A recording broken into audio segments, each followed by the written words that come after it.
Hi everyone, my name is Leanne and today I'm going to be reviewing the books that I read in January.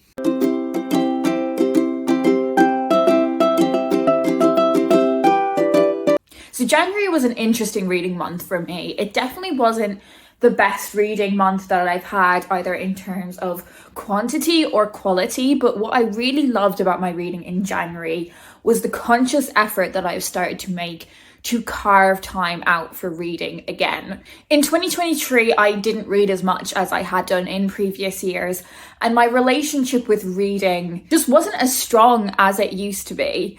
I feel like my life has become so much busier than it had done in previous years, which is definitely a good thing.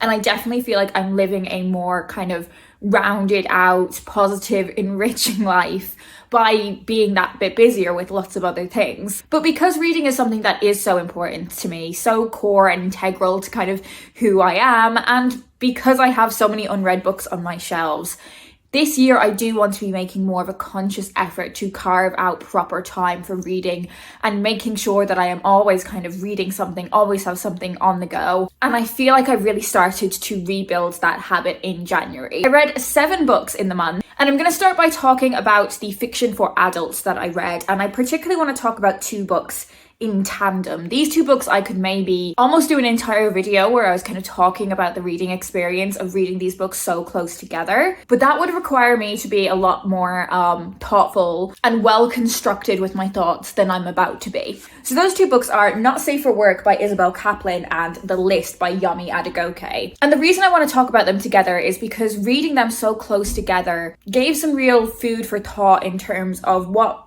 each book was trying to do and what each book didn't do.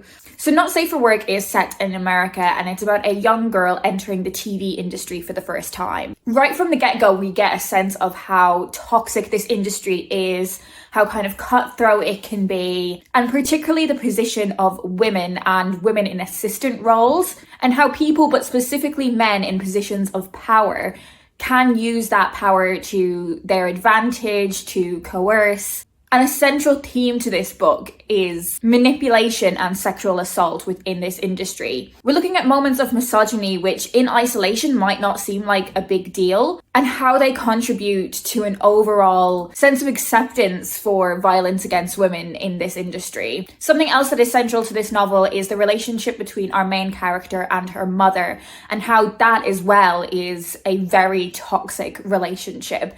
And the role that her mother occupies in the book is a really interesting one, because she is certainly not a pleasant character. She's not someone you come to like. You can definitely see the real toxic influence that she has on her daughter. She is also someone who herself was a victim of sexual assault and is now a lawyer very much connected within this TV industry world. And in her work, sexual assault is something that comes up quite often, and it is fascinating to see the position that she finds herself in. Many people might consider it a pragmatic position. You know, she understands how terrible sexual assault is, but she's kind of going by facts, and she knows that if women go to report something like this, it probably won't get taken seriously, and often to go through the process of reporting something like that can actually cause victims who speak up more harm in the long term, because of how the system treats them like they're the ones being interrogated, like they're the ones that are on trial. So seeing that position that the mother takes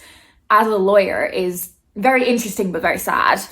This book itself, I thought, was okay. I don't really feel like our main character had a real sense of identity. Now that could be explained by the fact she is so young, she doesn't really know her identity yet, but I didn't feel any sort of connection to her. Now that's not to say I don't sympathize with her just because I don't feel a connection with her, or I don't think she was a likable character. I of course still sympathize with the situation that she finds herself in and the things that she is victim to, but I felt like this was perhaps a book that I had read before. I feel like I have already read lots of things that kind of tackle this topic. Now, that's not to say this isn't a topic that shouldn't be continuously read about, but I don't think this took a new perspective on it. And a book which, in contrast, has a lot of perspectives that I haven't really seen fully focused on in books I've read around the topic of sexual assault is the list. And I have very complicated feelings about this that I'm still kind of in the process of unpicking. So if you have read this book and you have thoughts, please do leave them in a comment down below. If you haven't read this one and you are going to, we are probably going to get into kind of spoilery territory here. So this book is about a young, successful Black couple in London. They're engaged to be married in a month when something that is referred to as the list begins to circulate online.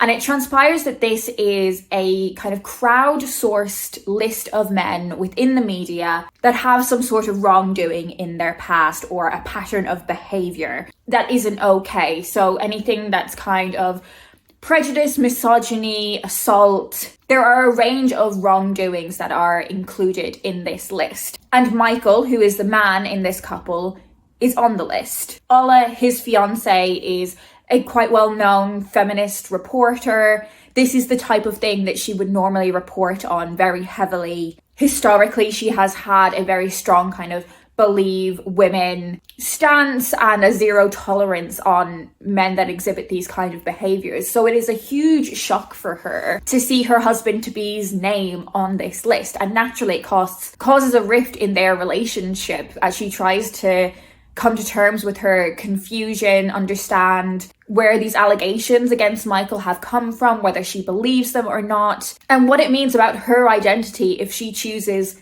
to not believe the allegation that has been put on this list. Now, it transpires that the allegations against Michael were not true. However, Michael still sucks. Like, he historically has exhibited loads of misogynistic behavior. He has condoned misogynistic behavior and assault against women in his friendship groups, in his circles. Like, I don't think Michael is guilt-free, but he is simply not guilty of the accusations that are put on the list. And this book could have been criticised as being kind of anti-believe women. At the end of the book, you find out that his name being put on this list was done by a man due to anger and spite. And I feel like that's quite a convenient way of the author not having any kind of allegations of this book being like anti-believe women, because the false accusation didn't come from a woman, it came from a man in secret. What I think was really interesting about this book was how it engaged with how Black men are often quicker to be vilified than white counterparts, and the treatment of Black men in the media, and how often the media is quick and enthusiastic to tear down Black men in positions of success. I think this book did a lot of good things in terms of criticising the lack of support that there is between men. So it does kind of acknowledge that a lot of the horrible things that are faced more so by men than they are by women, for example, the high suicide rates in men, is a set of circumstances of men's own creation. There's a real lack of positive male relationships in this book, and I think this book is a critique of the lack of those relationships in our society. I think this book also does a really interesting job of engaging with what is often termed cancel culture, and how trial by social media and trial by tabloid newspaper can often be so focused on tearing people down to get clicks rather than actual journalism with integrity to find the truth. I think this book did a good job of raising all of those topics, which is why I do feel the need to compare it to this one, which I feel like wasn't really bringing anything new to the table. However, while I don't feel like Not Safe for Work was bringing anything new to the table, reading it so close to the list was a real reminder of, and not that I necessarily need a reminder, of how real and dangerous misogyny and threats of sexual violence against women is, particularly in kind of media landscapes, but everywhere. And to have a book that is kind of having an element of, oh, by the way, false allegations do happen. And yes, they do happen. But statistically, compared to legitimate accusations, the instances of false allegations are very minor. They are very rare. And I just feel like to have a book that has had so much hype as this one has, that does have that element of reminding you that false accusations are a thing, just didn't really sit that well with me. I really feel like this book could have been written just as powerfully about a topic that wasn't sexual assault. And that topic does give this book a real hook. Like, what would you do if the person that you are entirely in love with, that you are due to be married to imminently, was accused of something like this? It prompts those questions of you. But I do feel like all of the really interesting things that the author was talking about still could have been discussed about a topic that wasn't sexual assault. So I'm really sort of in two minds about this one. I do also feel like we are told that this couple are kind of really big on social media, and that just doesn't really seem to affect their lives in any way. Like, I don't feel like the profile that we are told that they have on social media actually impacts their lives at all, which like it definitely would if it is to the scale that the book just says it is. Like, we are just told that they have this big kind of online following. We are never really shown it. Another book that I read this month that does engage with our relationships with social media was Adult by Emma Jane Unsworth. So our main character in this book is Jenny, who I think is around 30 years old. And this book is essentially about her relationship with social media, but Instagram in particular, and the level of obsession that she has about not only her own social media presence, but her fixation on the lives of other people as well, and what she can discern about their lives from their Instagram profiles, and also like the parasocial relationships that she has with people through social media. And this book is essentially kind of a critique on how attached we are to social media and our phones, etc. Honestly, I found this book a little bit kind of forgettable. I don't know if it's because it came out, I think, around 4 years ago, and when you're writing about something that is so kind of current and topical, it can age a book really quickly. And I just didn't find the overall message of our relationships with social media is something that we should be cautious around. I was kind of like, yeah, I get your point. And I honestly feel like I got that point within the first few chapters of the book. Jenny also has lots of other stuff going on in her life that is quite complicated and nuanced to navigate. So her friendships, her romantic relationships, her relationship with her body, whether she wants to have children or not, and how she feels about herself because of that. And this is another book that also has quite a complicated mother-daughter relationship. And all of those different facets of her life do intersect with this damaging relationship that she has with social media. I do wonder if I had read this 4 years ago when it had first come out, when my own relationship with social media was quite different, whether I would have had a more enthusiastically positive response to reading this. But me reading this now from the position that I am in the present day, I just found this quite forgettable. I do find it interesting how the time and the place you are in your own life really impacts your interaction with a book. In recent months, I've been reading a lot more romance books, and when I was thinking about the first two books I spoke about in this wrap-up that deal quite heavily with topics of sexual assault, toxic masculinity, rape culture, etc., I was wondering if my recent, and by recent I mean maybe like increased interest in the past like 6 months to a year in romance fiction, I do wonder if actually the enthusiasm for that genre almost comes as in direct opposition to those other more kind of heavy books. I was saying Not Safe for Work is something that I felt like I had read before, and I did often read a lot of books that were heavily about that subject matter. And I do find myself, while I'm able to acknowledge and understand that it is so important to continue talking about those topics, they are still extremely relevant. I personally find myself quite fatigued by constantly kind of thinking about them. And I do wonder if my newfound adoration for romance fiction, where there is often a positive representation of things like sexuality, of masculinity, I do wonder if there's a relationship between those two things. All of that preamble is to say that I read a romance book in January, and that was Love in the Time of Serial Killers by Alicia Thompson. I didn't love this romance book. It was not really the one for me, and that's possibly related to kind of what I've just said about not being as interested in reading about men doing bad things as I used to be. So I find anyone who has a real interest in things like true crime, like our main character does, just find that really alienating. I don't really have any interest in that whatsoever. But this is a book that is about a young woman who, after her father passes away, she goes back to his house and begins kind of clearing it out. And it is then that she meets one of his neighbours, who she suspects might be a serial killer. But like, this is not really based on anything, it has no foundations, no legitimate foundations whatsoever. He just genuinely seems like a nice guy from beginning to end. So in that way, it was ticking those boxes that I want from these books, which is like positive representations of masculinity, and our main male character definitely did have that. But for me, it was just the writing of this one that really let it down.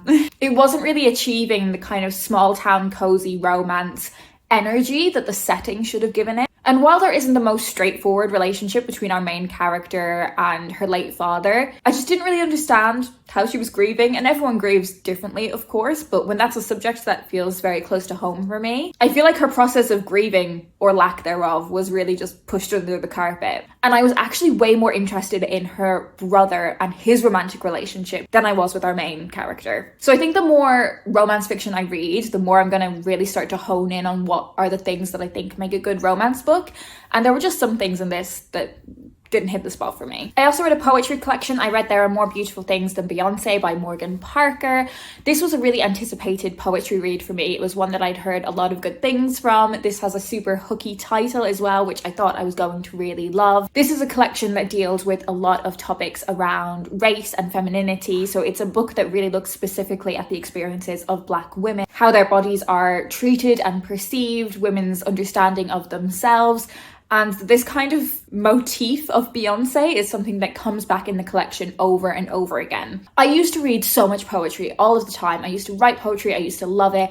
And I do want to try and get into poetry more this year. So I'm really glad that I read this, but I came away from this collection feeling like it just wasn't for me. And that's absolutely fine. Like, I feel like this is a poetry collection that is about and for Black women. I also think Morgan Parker was very impressively experimental with form in this collection, and that's something that doesn't necessarily kind of attract me to poetry. When it comes to my poetry reading, I'm far more focused on sound effect than I am to form. So not a new poetry favourite, but definitely one that I can appreciate for what it's doing. Finally, I have 2 children's books to talk about. The first of those is The Breakfast Club Adventures, The Phantom Thief by Marcus Rashford. So this is written with Alex Velase-Koya and illustrated by Marta Kissy. So this is the 3rd book in the Breakfast Club Adventures series that centres around our main character, Marcus, and the friends that he makes at the breakfast club and how they begin this kind of Scooby-Doo-esque mystery machine, mystery gang investigation group